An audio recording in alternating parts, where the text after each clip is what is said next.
Robert, in this next part, I'm just going to show you how to zoom in and out. So first I'm going to add this here so it can help with the example. Alright, so say I want to put something in between these two parts. And now you see how it's so small and you can't really see it. So if you wanted to select it, it would kind of be hard because it's like super tiny. So what you want to do to zoom in so you can see more clearly, come over here to the right side. Look for these circles. One has a minus in it, one has a plus in it.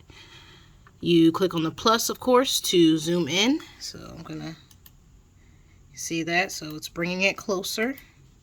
Depending on how long your video is, depends on how much of the clip will stretch out. So another thing I'm going to bring up too is if your clip stretches out really long and now you can't find whatever it is you're looking for, you see this bar down here? It lets you slide around so you can find, well, just so you can look at different parts of your video if it's like really big. So there, you see that little black area, that's the image that I put in. I'm going to zoom in more. Oh, this clip is really long. Hold on. There we go. So like every time you zoom in, if your clip is long, you're going to have to keep doing this. But if it's shorter, you won't have to do this as much. The clips that I put in here are pretty long.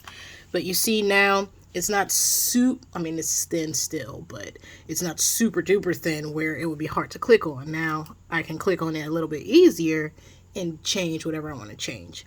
And of course, when you want to zoom back out, especially, if you want to kind of bring the whole clip back together so it's not so stretched out, just like you did with the plus, you go to the minus and you zoom it out.